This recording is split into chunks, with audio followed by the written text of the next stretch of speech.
Tout d'abord, le communiqué du Conseil des ministres, communiqué lu par Alassane Sissé. Le dernier Conseil des ministres de l'année s'est tenu le jeudi 27 décembre 2012 au Palais de la République sous la présence du chef de l'État, son Excellence M. Macky Sall. À l'entame de sa communication, le président de la République a tenu à féliciter le Premier ministre et l'ensemble du gouvernement pour la confiance renouvelée de l'Assemblée nationale à la suite du rejet de la motion de censure présentée par l'opposition parlementaire.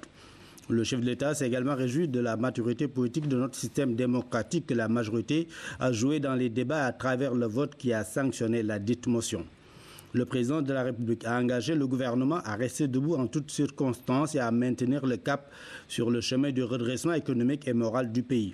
Dans cet esprit, le chef de l'État a invité chaque ministre à élaborer dans son département une stratégie, un plan de communication rigoureux et efficace destiné à l'information correcte de l'opinion nationale sur les réalisations du gouvernement.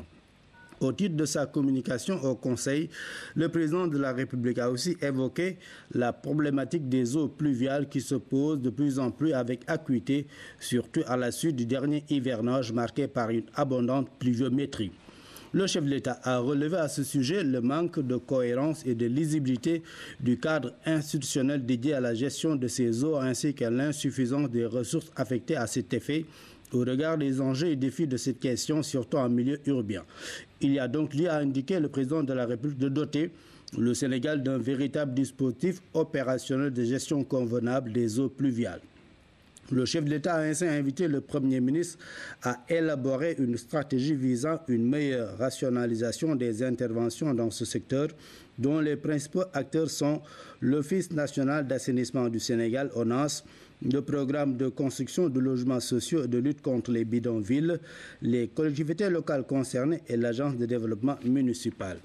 Dans le même cadre, le président de la République a demandé au Premier ministre de mettre en place, sous la forme d'un observatoire, un mécanisme d'évaluation et de suivi du risque inondation et de proposer une formule de financement pérenne et non aléatoire des coûts d'exploitation des ouvrages de gestion des eaux pluviales.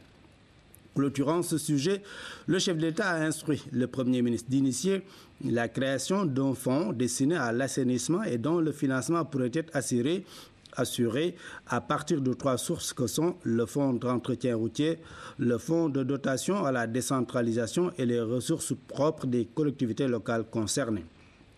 Abordant le 3e volet de sa communication, le président de la République a soulevé la question de la redynamisation de la politique portuaire du pays en invitant le Premier ministre à lui soumettre un plan d'action approprié pour rendre effectif le chantier de la modernisation des infrastructures portuaires ainsi que celui du développement accru du trafic autour de Dakar. S'agissant des entreprises en difficulté, dernier point de son intervention, le chef de l'État a déploré le fait que de nombreuses sociétés soient à l'arrêt ou fonctionnent au ralenti. Une situation qui occasionne aussi bien des pertes d'emplois qu'elle engendre une contre-performance pour la production nationale et une baisse en volume des exportations.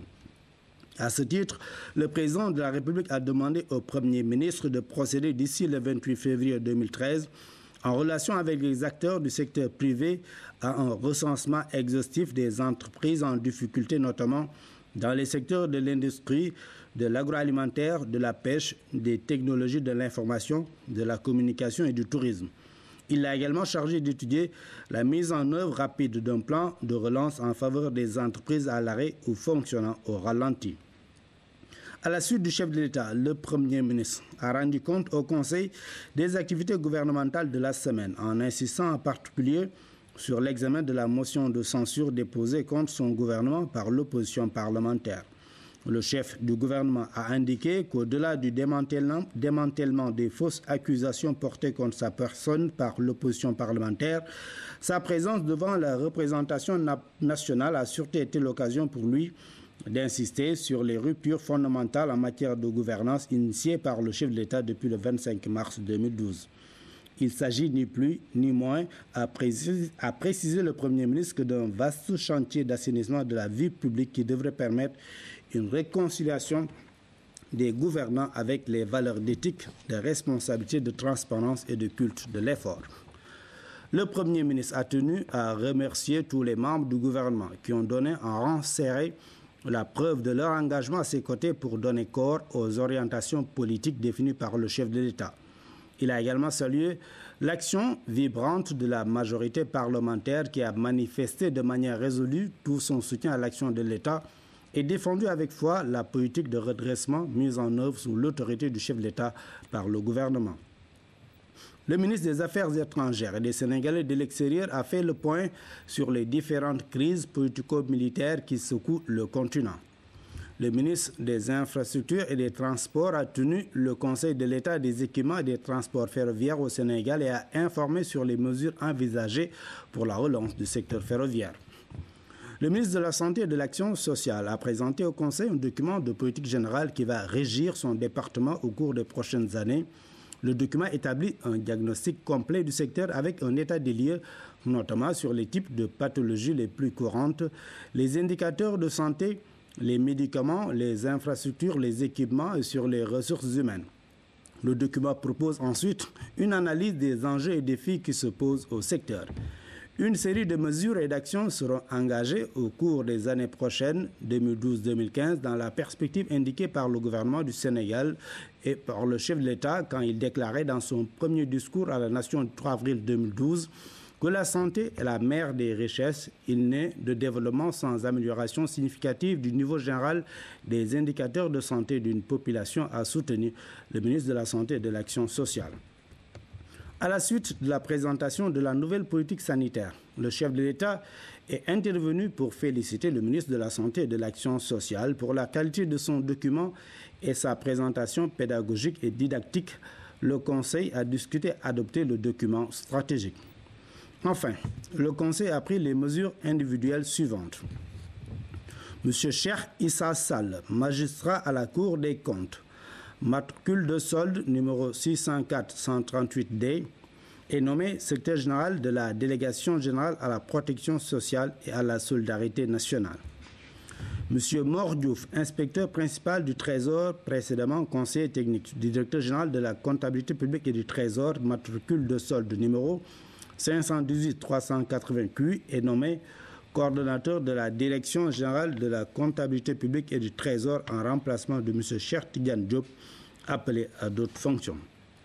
Dr Daouda Faye, chirurgien dentiste, maître de conférences agrégé en santé publique, matricule de solde 608-397M, précédemment chef de la division santé bucco-dentaire, est nommé directeur de l'École nationale de développement sanitaire et social ENDSS.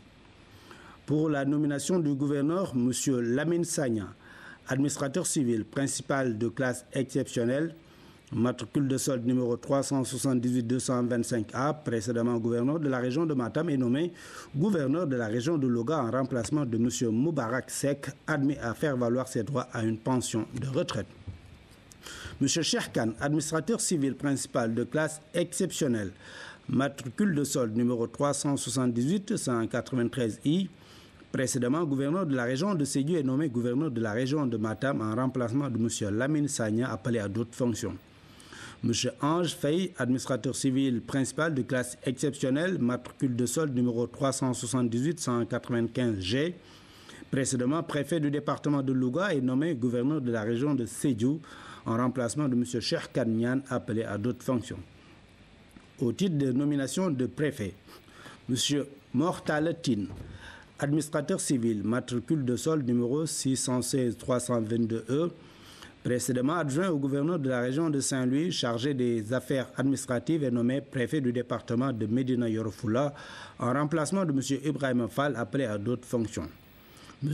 Ibrahim Fall, administrateur civil, matricule de solde numéro 606-925Z, précédemment préfet du département de Médina Yoro Foulah, est nommé préfet du département de Kanel en remplacement de M. Abdou Khadr Ndiaye, appelé à d'autres fonctions. M. Abdou Khadr Ndiaye, administrateur civil, matricule de solde numéro 514-529D, précédemment préfet du département de Kanel, est nommé préfet du département de Bunkiling en remplacement de M. Christian Diatta, appelé à d'autres fonctions. M. Christian J.T. Diatta, administrateur civil, matricule de solde numéro 518-678E, Précédemment, préfet du département de Bounkiling est nommé préfet du département de Salémata en remplacement de M. Saïd Dia, appelé à d'autres fonctions.